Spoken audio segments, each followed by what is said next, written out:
جب دو مسلمان ملے تو ان میں سے ایک السلام علیکم ورحمۃ اللہ وبرکاتہ اور دوسرا جواب میں وعلیکم السلام ورحمۃ اللہ وبرکاتہ کہے تو ہر ایک کو 30 نیکیاں ملتی ہیں اور مصافحہ کرنے سے دونوں کے گناہ معاف کر دیے جاتے ہیں، اور یہ صغیرہ گناہوں کی بات ہے۔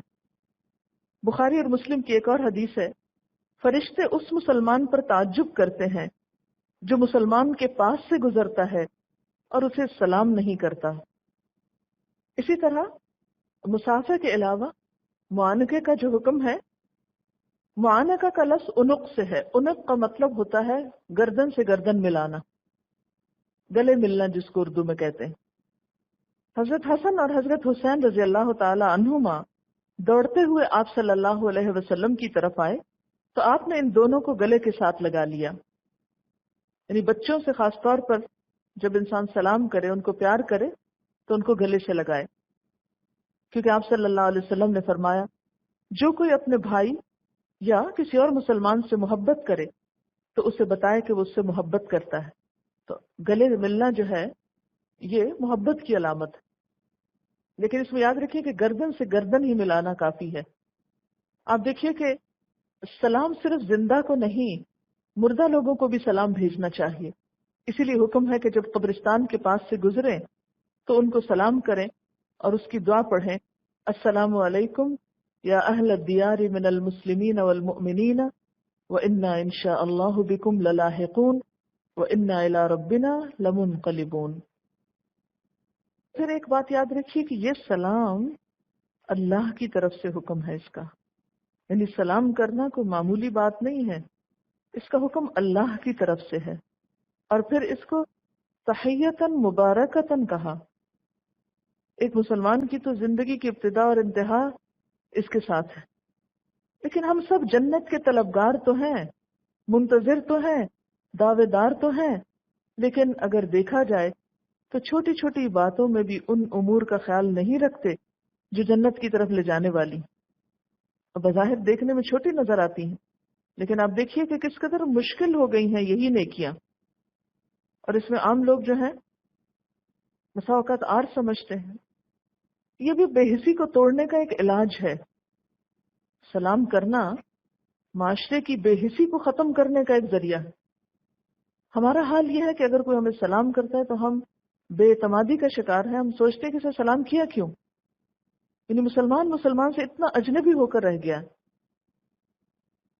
اچھا، اس میں آپ دیکھیں کہ مصافحہ بھی ہے، معانقہ بھی ہے، لیکن کس کرنا یہ کوئی اسلامی شعار میں سے نہیں ہے۔ بعض عرب ممالک میں آپ نے دیکھا ہوگا کہ وہ سلام دعا تو کچھ نہیں کرتے، صرف ایک دوسرے کو کس کرتے ہیں۔ یہ بھی ایک رواج کے طور پر یہ چیز عام ہو گئی ہے، ورنہ اسلامی شاعر میں سے نہیں ہے۔ اور اسی طرح عید کے موقع پر خاص طور پر یہ لازم سمجھا جاتا ہے، ٹھیک ہے وہ ایک گریٹنگ کے لیے انسان تھوڑا زیادہ ویلکم کرتا ہے، لیکن وہ بھی کوئی سنت سے ثابت نہیں ہے کہ عید کے دن گلے ملنا کوئی سنت سے ثابت نہیں ہے۔ بسا اوقات ہمارے ہاں اسکولوں میں سلام بچوں کو چھڑا کر گڈ مارننگ اور گڈ ایوننگ کی تربیت دی جاتی ہے، اور جو بچہ ایسا نہ کہے اس کو باقاعدہ اسکولڈ کیا جاتا ہے۔ ان اللہ کان علی کل شیء حسیبا، بے شک اللہ ہر چیز کا حساب لینے والا ہے۔ کس بات کا حساب لے گا؟ کس کس نے عمل کیا، نمبر 1۔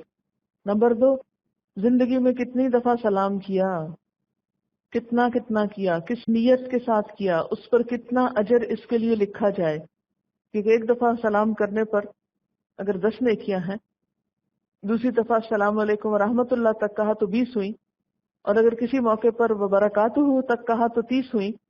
تو حسیبہ وہ حساب لگانے والا ہے کہ کس شخص نے اس عمل کے ذریعے کتنی نیکیاں کمائیں۔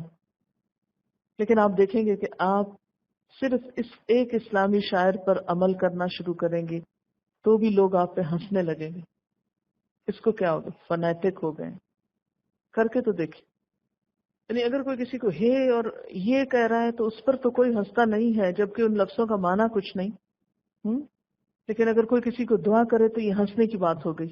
اچھا، بعض لوگ تو باقاعدہ مذاق سا اڑا کر السلام علیکم، یعنی وہ لہجے میں ہی ایک طنزیہ سا انداز ہوتا ہے یا ہوٹنگ کا انداز ہوتا ہے، تو یہ بات بھی درست نہیں ہے، کیونکہ السلام اللہ کا نام ہے ادب ہی سے لینا چاہیے۔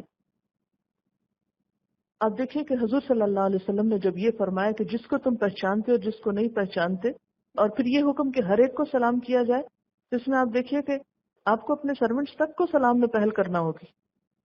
یہ نہیں کہ آپ ان سے ایکسپیکٹ کریں کہ وہ آپ کو سلام کرے، اور اگر نہیں کرے تو ان کو ڈانٹے کہ سلام کیوں نہیں بولا۔ اور پھر آپ دیکھیے کہ سلام کرنے سے ایک دم وہ جو بیریئر ہوتے ہیں یا وہ جھجک ہوتی ہے یا وہ ایک پردہ سا حائل ہوتا ہے اجنبیت کا، وہ ہٹ جاتا ہے اور صحیح معنی میں ایک اسلامی بھائی چارہ سامنے آتا ہے۔ عام طور پر یہ سمجھا جاتا ہے کہ سلام جیسے گھر میں داخل ہونے کی بات ہے تو عموماً ہم اس وقت سلام کرتے ہیں جب ہمیں کوئی نظر آ رہا ہو۔ تو گھر میں داخل ہو کر کوئی نظر آئے یا نہ آئے، بلند آواز سے سلام کہنا چاہیے۔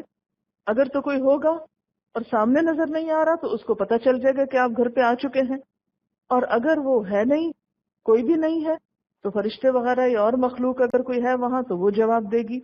لیکن اللہ کا حکم ہے کہ گھر میں داخل ہوتے وقت سلام کرو۔